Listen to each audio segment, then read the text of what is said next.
हाँ जी बच्चों, देखें इकोनॉमिक्स में चैप्टर नंबर 8 हमारा गोइंग ऑन है। और उसमें हमने स्टार्टिंग के जो 6 पेजेज हैं वो डील कर लिए हैं, जिसमें हमने एएस और एडी अप्रोच के द्वारा इक्विलिब्रियम बनाना सीखा था।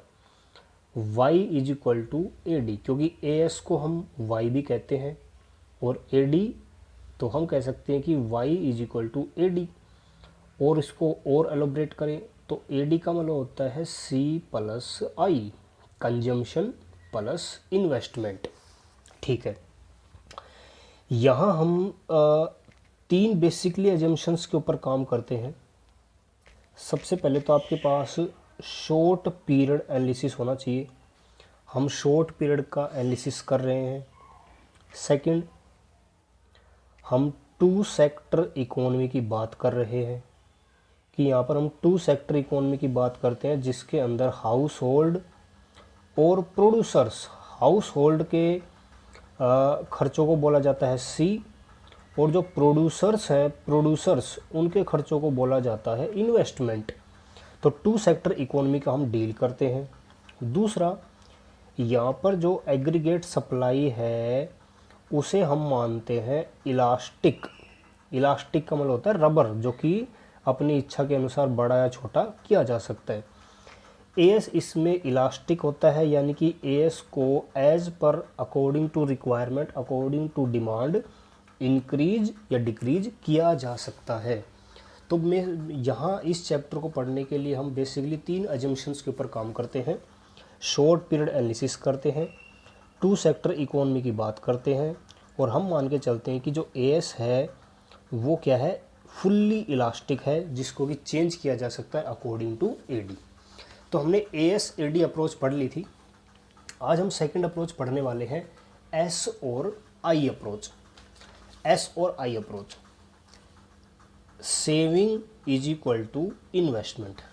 हम जानते हैं कि जब इनकम का लेवल 0 होता है तो भी हमारे पास कुछ न कुछ कंजम्पशन ज़रूर होते हैं। जब हमारी इनकम 0 होती है, यानी कि हम कुछ भी नहीं कमाते हैं, तब भी कोई ना कोई खर्चा करना पड़ता है जीवन बिताने के लिए, खाने पीने के लिए, क्योंकि ज़िंदा रहने के लिए इंसान खाता पीता तो है ही।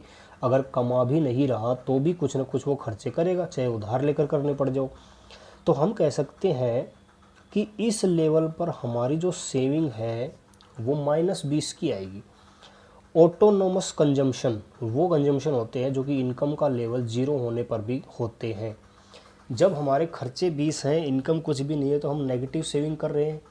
तो कहते हैं कि जब आपका C ग्रेटर देन Y होता है तब आपका जो सेविंग है वो नेगेटिव हो सकता है। अदरवाइज जो सेविंग है वो इनकम के साथ पॉजिटिवली रिलेटेड होते हैं। जैसे जैसे इनकम बढ़ती है वैसे वैसे हमारी सेविंग बढ़ती है। तो लिखा है कि इस अप्रोच के अनुसार इक्विलिब्रियम जीडीपी वहाँ होगा जहाँ पर कि हमारे सेविंग जो इन्वेस्टमेंट है उनके बराबर हो जाएंगी।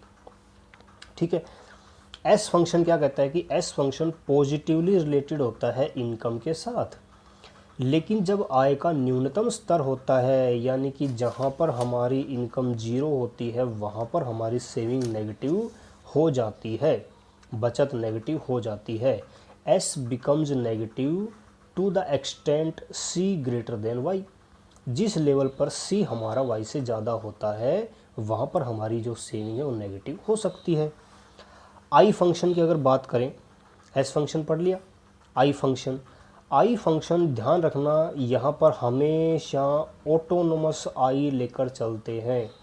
हम हमेशा ऑटोनोमस आई का मतलब होता है कि इनकम के हर लेवल पर इन्वेस्टमेंट उतने ही होंगे, उनमें ना तो कोई कमी आएगी ना कोई वृद्धि आएगी। यह इंडिपेंडेंट होता है लेवल ऑफ इनकम से। इनकम बढ़ो चाहे घटो, ये एक जैसा ही रहेगा। इसलिए इसे एक हॉरिजॉन्टल लाइन के द्वारा प्रस्तुत किया जाता है। देखिए, इस टेबल के माध्यम से हम इस ग्राफ को एक बार करना सीखेंगे। टेबल में Y 20 है, 0, 20, 40, 60 ऐसे है। कंजम्पशन है हमारे इतने। अब हम जानते हैं कि जो सेविंग होती है वो अगर हमारी इनकम में से खर्चों को घटा दें तो हमारी सेविंग बच के आ जाती है। तो देखो जहाँ जहाँ हमारी जो कंजम्पशन है वो इनकम से ज़्यादा होती है, वहाँ पर हमारी सेविंग नेगेटिव आ रही है। 0 इनकम पे 30 रुपये खर्चा, नेगेटिव। 20 इनकम पे 40 खर्चा, फिर नेगेटिव। 40 कमा रहे हैं, 50 उड़ा रहे हैं, फिर भी माइनस में जा रहे हैं। यहाँ पर हम बराबर हैं, जितना कमाया उतना उड़ाया, इसलिए कोई भी सेविंग नहीं हुई। आगे हमारी जैसे जैसे इनकम बढ़ती जा रही है, हम अपनी सेविंग को बढ़ाते जा रहे हैं, क्योंकि खर्चा कम होता जा रहा है। एक उच्चतम स्तर पर जाने के बाद हमारे जो खर्चे होते हैं वो कम हो जाते हैं और इनकम बढ़ने लगती है। इन्वेस्टमेंट चूँकि हम ऑटोनोमस मानते हैं, इसलिए इन्वेस्टमेंट हर लेवल पर क्या रहेंगे, 20 20 20 20 20। हम इन्वेस्टमेंट को 20 ही मानकर चलते हैं। ठीक है, अब देखिए इस ग्राफ के द्वारा हमने कहा था कि भाई जो हमारे इन्वेस्टमेंट हैं वो हम 20 ही मानेंगे। यहाँ पर हम लेके चलते हैं सेविंग और इन्वेस्टमेंट, यहाँ लेकर चलते हैं इनकम। हमने कहा कि हमारे इन्वेस्टमेंट एक हॉरिजेंटल लाइन को शो करेंगे, क्योंकि वो कहते हैं कि इनकम चाहे जिस भी लेवल पर जाए हमारे इन्वेस्टमेंट उतने ही रहेंगे, इसलिए यहाँ पर कोई भी इम्पैक्ट नहीं आएगा।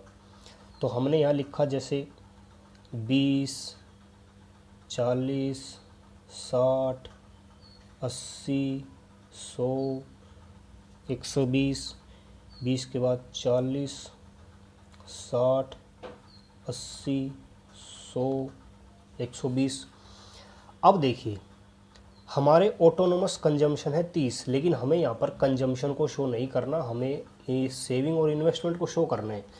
तो हमारी सेविंग नेगेटिव 30 है, जब हमारी इनकम 0 है तो हमारी जो सेविंग है ना वो 30 है, माइनस की 30 वो नीचे शो करी जाएगी। ठीक है, जब हम और आगे बढ़ते हैं तो जब हमारी इनकम 60 पर पहुंचती है तो हमारी जो सेविंग है वो 0 हो जाती है।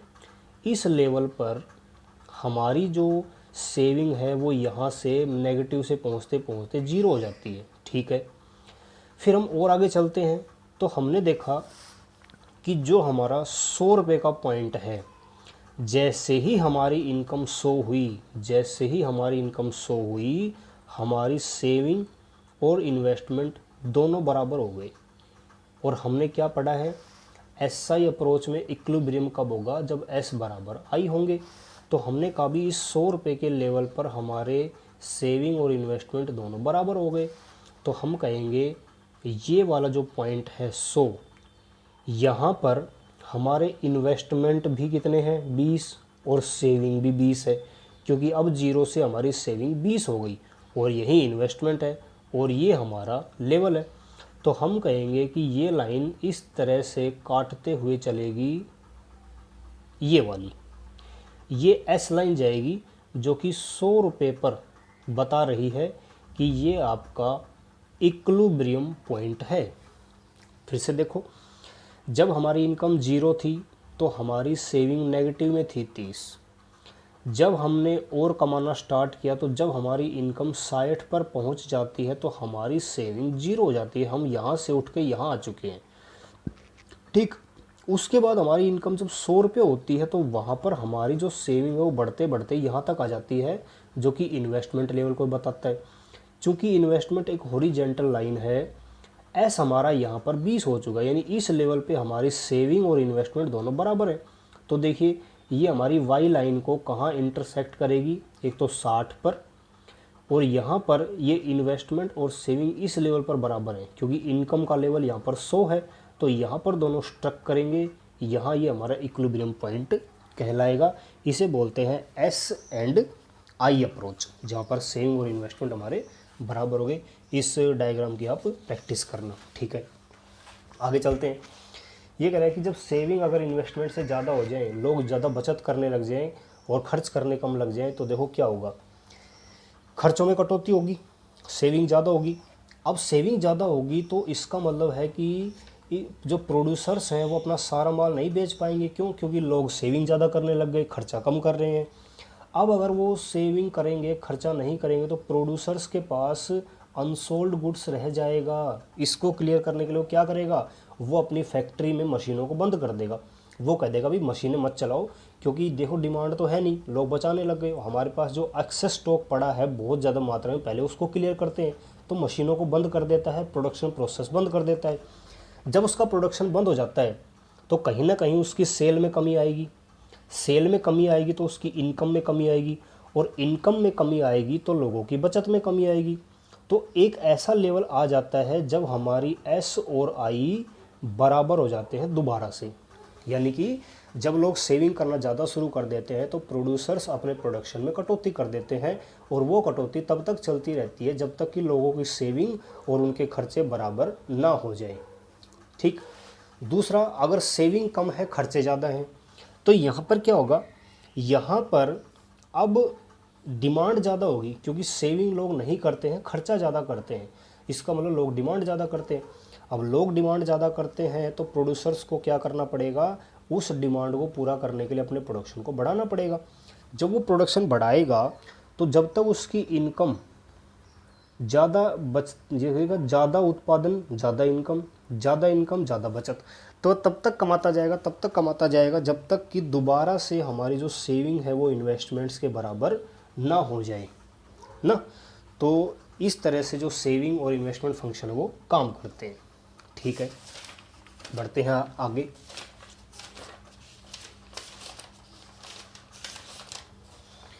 पेज नंबर 9 पर आ जाते हैं। यहाँ पर कुछ एक क्वेश्चंस दे रखे हैं कि हमें इक्विलिब्रियम एस और इक्विलिब्रियम आई फाइंड आउट करना है अगर इनकम इतनी है और एमपीसी इतना है, सी इतना है।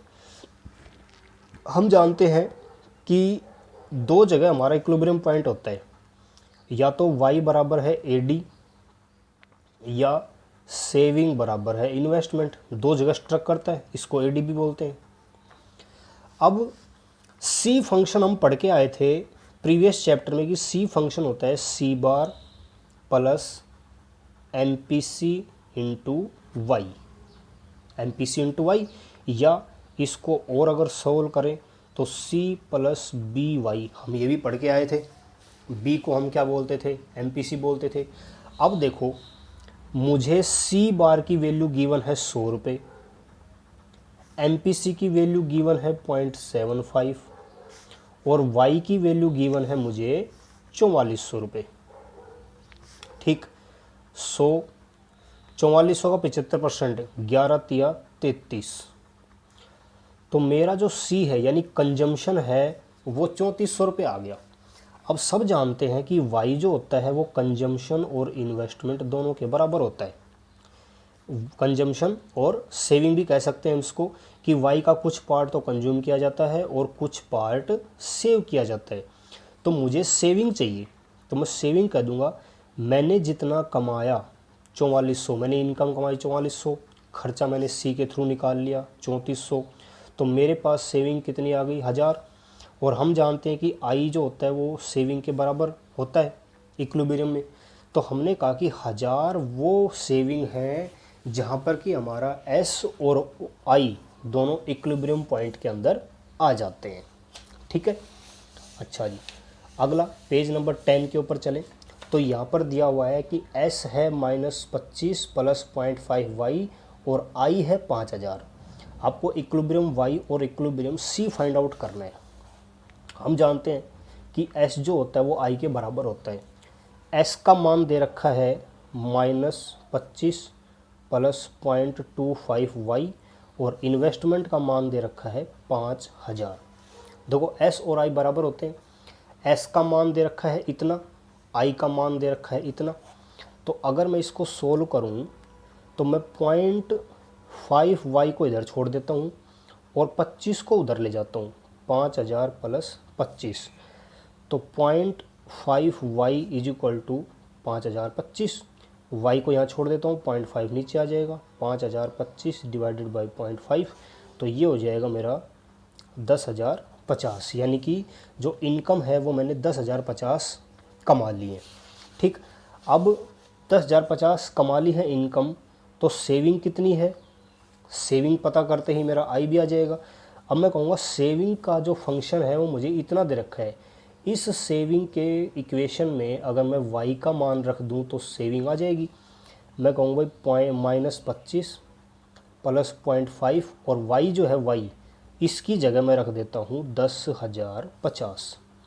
तो ये आ जाएगा -25 प्लस इसका अगर यहाँ से देखें तो ये आ रहा है 5,000, यानी कि 4,075। अच्छा 5,000 इसका ही आंसर आ रहा है, इसका आएगा 5,025। 5,025 में से 25 गए तो 5,000। 5,000 हमारा सेविंग आ गया। अब 5,000 सेविंग है, यानी यहाँ पर हमारा इक्विलिब्रियम जो पॉइंट था वो इतना है, लेकिन क्वेश्चन ने पूछा है कि इक्विलिब्रियम y और c पता कीजिए। y तो हमने फाइंड आउट कर दी 10,050, c पता लगाना है। तो हम जानते हैं कि y जो होता है वो c प्लस s दोनों के बराबर होता है। तो c y का मान है 10,050, कंजम्पशन किया है मैंने 5,000, तो s कितना आ जाएगा मेरा 5,050। 5,050 मेरी सेविंग जो कंजम्पशन है वो आ जाएगा। जितना मैंने कमाया उसमें से जितना मैंने सेव किया उतना घटा दिया तो मेरे पास कंजम्पशन आ गया। अगली इक्वेशन अगर देखें तो इसमें लिखा कि C जो है वो 400 प्लस 0.9y है और I इतना है। तो हम C प्लस I वाली इक्वेशन से कर सकते हैं।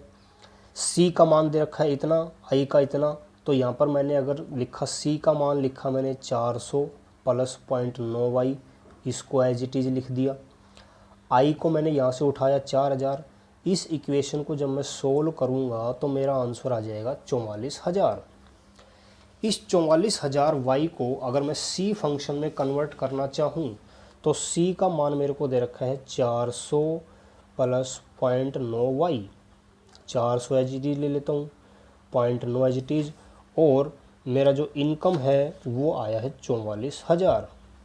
तो देखिए 400 और 44,000 का 90% होता है 39,600। तो क्या आ गया, कंजम्पशन आ गया मेरा y आ गया, कंजम्पशन आ गया 40,000। और सेविंग कैसे आ सकती है, इनकम माइनस कंजम्पशन। इनकम आपकी 44,000 है, 40,000 आपका कंजम्पशन है, तो सेविंग क्या हो जाएगी आपकी 4,000। y minus C is equal to S. ठीक है, तो ये कुछ क्वेश्चन थे। और चलें अभी थोड़ा सा आगे पेज नंबर 11 पर। पेज नंबर 11 क्या कहता है, इम्पैक्ट ऑफ एडिशनल इन्वेस्टमेंट यानी शिफ्ट इन इक्विलिब्रियम। पहले हमारा इक्विलिब्रियम पॉइंट जो था अगर उसमें शिफ्ट कर दें, मान लेते हैं हमारा इक्विलिब्रियम पॉइंट जो है वो ये होता था पहले, अब हमारी जो इनकम है वो थोड़ी सी हम इंक्रीज कर देते हैं, यहाँ आ जाती है हमारी इनकम। पहले हमारी इनकम यहाँ तक थी तो हमारा इक्विलिब्रियम पॉइंट ये बनता था, लेकिन अब हमारी इनकम मान लो यहाँ बढ़ गई तो हमारा जो इक्विलिब्रियम है वो शिफ्ट हो जाएगा ऊपर की ओर, यानी कि अब हमारा इक्विलिब्रियम पॉइंट ये आएगा। पहले हमारा ये था, अब आएगा ये। यानी कि अगर हम एडिशनल इन्वेस्टमेंट कर दें, हमारे जो इन्वेस्टमेंट है वो एडिशनल कर दें, तो हमारी इनकम पर उसका क्या प्रभाव पड़ेगा, यही बताया गया है। तो इसमें कहते हैं, इसे मल्टीप्लायर भी कहते हैं। जब आपके इन्वेस्टमेंट बढ़ते हैं तो उसी लेवल में हमारी इनकम भी बढ़ती है, क्योंकि जितना हम इन्वेस्टमेंट करेंगे उतना ही हम रिटर्न कमाएंगे। लेकिन यहाँ पर इन्वेस्टमेंट में जो वृद्धि कर रहे हैं ना, उसकी बजाय इनकम के अंदर वृद्धि ज़्यादा है। मैं 100 रुपये का इन्वेस्टमेंट करता हूँ, इनकम में इजाफा होता है 150, तो आपने इनकम कितने रुपए से एक्स्ट्रा बढ़ा ली, 50। तो इसे ही हम बोलते हैं मल्टीप्लायर। इन्वेस्टमेंट में वृद्धि की अपेक्षा इनकम में होने वाली जो वृद्धि है वो ज़्यादा होती है और उसी एक्स्ट्रा वृद्धि को बोला जाता है मल्टीप्लायर। यही इस पैराग्राफ के अंदर लिखा है, पढ़ लेना। तो यहाँ हमारा जो मेन कंसर्न है वो क्या है कि मल्टीप्लायर जो है, मल्टीप्लायर का मतलब होता है कई गुना बढ़ जाना। मल्टीप्लायर को हम यहाँ के से डिनोट करते हैं और इसका जो फॉर्मूला होगा वो होगा डेल्टा आई बटे डेल्टा, ये उल्टा लिख दिया शायद मैंने, increase in income divided by increase in investment. Income में जो परिवर्तन हुआ है डिवाइडेड बाय इन्वेस्टमेंट में जो परिवर्तन हुआ है उसको हम बोलते हैं इन्वेस्टमेंट मल्टीप्लायर। Investment multiplier. अच्छा, जैसे मैंने इन्वेस्टमेंट में वृद्धि कर दी 15, लेकिन मेरी जो इनकम है ना वो इस इन्वेस्टमेंट की वजह से 60 हो गई, तो मैं कहूँगा भाई के बताओ, तो मैं कहूँगा भाई 60 रुपये इनकम बढ़ी है 15 रुपये इन्वेस्टमेंट बढ़ने के कारण, तो मल्टीप्लायर कितना हो गया 4। ठीक है, अब कहते हैं कि इस इन्वेस्टमेंट का इम्पैक्ट क्या पड़ेगा, इसको देखो एक डायग्राम के थ्रू देखते हैं।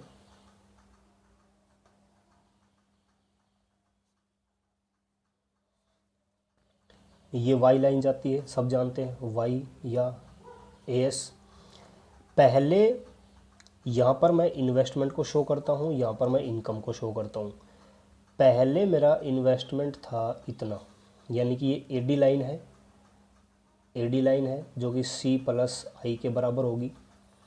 पहले मेरा यहाँ स्ट्रक करता था, मेरी इनकम मान लेता हूँ कि यहाँ बढ़ जाती है, या मैं कहता हूँ कि इन्वेस्टमेंट जो है ना वो मेरे यहाँ से बढ़ जाते हैं,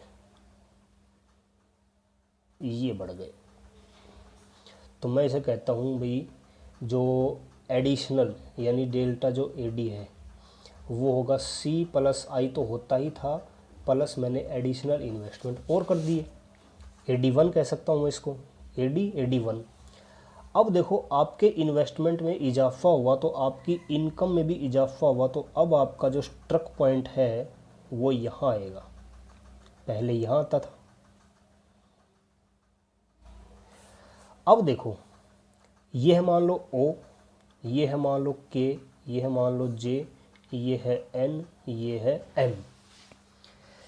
हमने कहा कि जब हमारी इनकम ON थी, जब इनकम ON थी तो हमारे जो इन्वेस्टमेंट थे वो ओके के बराबर थे। ON इनकम पर हमारे इन्वेस्टमेंट ओके के बराबर थे। जैसे ही मैंने इन्वेस्टमेंट में परिवर्तन किया KJ, मैंने इन्वेस्टमेंट के अंदर परिवर्तन किया KJ, तो मेरी इनकम के अंदर जो परिवर्तन आया है वो आया है NM। इतना परिवर्तन आया, इतने इन्वेस्टमेंट से इतना परिवर्तन। लेकिन मैं कहूँगा कि जो डेल्टा इनकम है वो ग्रेटर देन डेल्टा आई है। देख लो यहाँ पर जो वृद्धि दिखा रहा है उससे ज़्यादा वृद्धि यहाँ दिखा रहा है। ये जब स्केल से आप नापेंगे तो इसकी जो गैप है वो आपको छोटा नज़र आ रहा है, इसका जो गैप है वो ज़्यादा नज़र आ रहा है। इसका मतलब हमने इन्वेस्टमेंट में वृद्धि की है सिर्फ इतनी, उससे हमारी इनकम में इजाफा हो गया इतना। इसे बोलते हैं शिफ्ट इन इक्विलिब्रियम पॉइंट। पहले इक्विलिब्रियम पॉइंट यहाँ होता था, अब हमारा इक्विलिब्रियम पॉइंट यहाँ हो रहा है। इसे ही कहते हैं डेल्टा वाई जो है, डेल्टा वाई यानी इनकम में परिवर्तन ज़्यादा है इनकम इन्वेस्टमेंट में परिवर्तन से। तो ये होता है शिफ्ट इन इक्विलिब्रियम, यही आपका इस डायग्राम के थ्रू दिखाया गया है। ठीक है, तो अब कहते हैं कि इस मल्टीप्लायर में और आपकी MPC के अंदर क्या डिफरेंस है। हम पढ़ के आए थे जो MPC है मार्जिनल प्रोपेंसिटी टू कंज्यूम करके आए थे, जो कि B के बराबर होती थी। अब हम कहते हैं इसे हम कैसे लिखते थे, डेल्टा C बटे डेल्टा Y, ऐसे लिखते थे हम इसे। अब हम कहते हैं कि जो K है इसका MPC के साथ अगर रिलेशन स्थापित करें तो हम इसे कहते थे 1 माइनस MPC। अगर MPC के रिगार्डिंग आपसे मल्टीप्लायर का फॉर्मूला पूछ ले तो हम इसे कहते हैं 1 डिवाइडेड बाई 1 माइनस MPC, या और चले तो हम कह सकते हैं 1 डिवाइडेड बाई MPS, क्योंकि MPC को अगर एक में से हटा देते हैं तो MPS बचता है, क्योंकि हम जानते हैं कि MPC और MPS का टोटल एक होता है। कुछ हिस्सा कंज्यूम हो जाता है, कुछ हिस्सा सेव हो जाता है, तो दोनों का बराबर ही इम्पैक्ट यहाँ पर आता है। अब इसमें रिलेशन होता है higher the MPC higher the multiplier. अगर आपके एमपीसी में इजाफा होता है तो मल्टीप्लायर में भी इजाफा होगा, जबकि एमपीएस में इसका उल्टा रिलेशनशिप होता है, जितना ज़्यादा एमपीएस उतना डिक्रीज हमारा के में। एमपीसी और इसके अंदर तो पॉजिटिव रिलेशन पाया जाता है, एमपीएस और के बीच में नेगेटिव रिलेशन पाया जाता है। इस बात को ध्यान रखना। एक अगला पेज और कर लेते हैं 13। यहाँ पर इसी को ही बताया गया है कि हम कहते हैं कि जो के होता है मल्टीप्लायर होता है वो डेल्टा वाई बटे डेल्टा आई के बराबर होता है। वाई जानते हैं सब कि सी प्लस आई के बराबर होता है। डेल्टा वाई अगर निकालें इसका मतलब सी में परिवर्तन और आई में परिवर्तन। देखो इसी को ही खोलते जा रहे हैं हम पहले वाई को देख रहे हैं कि वाई को हम सी प्लस आई लिख सकते हैं। डेल्टा वाई अगर निकालना हो तो डेल्टा सी और डेल्टा वाई करना पड़ेगा। अब इसी इक्वेशन में डेल्टा आई हमें पता चल सकता है, delta Y minus delta C. हमने y से डेल्टा आई को पता कर ले, डेल्टा आई को यहाँ ले आए, y minus C is equal to इतना। अच्छा जी, अब देखो के है, हम इसको और कैसे तरीके से लिख सकते हैं। डेल्टा वाई और डेल्टा आई लिखना आ गया तो मैं कह सकता हूँ कि डेल्टा वाई डेल्टा आई को क्या हम ऐसे लिख सकते हैं। मैंने अभी फॉर्मूले से लिखा है कि डेल्टा जो आई होता है वो डेल्टा वाई और डेल्टा सी के बराबर होता है इसी इक्वेशन से। तो मैं आई को delta Y minus delta C लिख सकता हूँ, मैंने इसी को लिखा है delta Y as it is, और डेल्टा आई को मैंने इसके बराबर मान लिया। बिल्कुल ठीक है। अब ये एक रिलेशन बता रहा है कि किस प्रकार ये 1 माइनस एम पी सी के बराबर आता है। हमने जो लिखा है ना कि जो मल्टीप्लायर होता है वो 1 divided by 1 minus M P C के बराबर होता है। ये कैसे होता है, क्यों होता है, इसको प्रूफ करने जा रहे हैं मैथमेटिकल इक्वेशन के द्वारा। मैथ्स पढ़ते थे तो वहाँ पर इस प्रकार की समस्या हमारे सामने आती थी।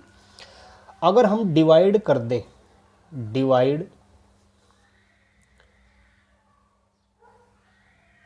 Right side by delta Y, अगर मैं इस राइट साइड को, ये मेरा लेफ्ट साइड ये मेरा राइट साइड, अगर मैं इस साइड को y से डिवाइड कर दूं तो देखो क्या परिणाम निकल के आते हैं। डेल्टा y को y से डिवाइड करूंगा तो ये आएगा, बड़ा डिवाइड है भी। डेल्टा y इसको डिवाइड करूंगा y से, माइनस डेल्टा c इसको डेल्टा y से डिवाइड करूंगा। मैंने इन सब को y से डिवाइड कर दिया। अब देखो क्या फॉर्मूला निकल के आता है। डेल्टा वाई और डेल्टा वाई आपस में कट गए, एक बचा, डिवाइडेड बाई डेल्टा वाई आपस में कट गए, एक बचा, minus delta C delta Y. अब देखिए मैंने आपको यहाँ बताया था कि हम जानते हैं कि जो एमपीसी होता है, एमपीसी जिसको बीबी कहते हैं, इसका फॉर्मूला होता है डेल्टा सी बटे डेल्टा वाई। तो क्या ये डेल्टा सी और डेल्टा वाई नहीं आया, आ गया। तो क्या मैं इसको ऐसे लिख सकता हूँ 1 divided by 1 minus M P C, हो गया ना जादू। 1 1 माइनस, और इस फॉर्मूले को मैं एम पी सी कहता हूँ, डेल्टा सी बटे डेल्टा वाई, डेल्टा सी बटे delta Y is equal to M P C. तो हम कह सकते हैं कि भाई जो के होता है वो वास्तव में ही इसके बराबर होता है। इस फॉर्मूले से हमने इसको निकाल लिए। ठीक, या तो के को ऐसे लिख दो या फिर के को एमपीएस के रिलेशन में ऐसे लिख दो। तो ये सिर्फ हमने एक प्रूफ किया है कि क्या वास्तव में मल्टीप्लायर इसके बराबर होता है कि नहीं होता, क्योंकि यहाँ हमने इसका फॉर्मूला पढ़ा था। तो इस फॉर्मूले को देखो हमने कहाँ से ले जाकर कहाँ फिट कर दिया। तो आपको 6 पेज हमारे हो चुके थे। आज आपको 7 से लेकर और 13 पेज तक थोड़ा सा प्रैक्टिस करनी है। प्रैक्टिस करोगे तो ऑटोमेटिक ये चीज़ें जो है वो समझ में आने लग जाएंगी। ठीक है बेटा, आज के लिए इतना ही।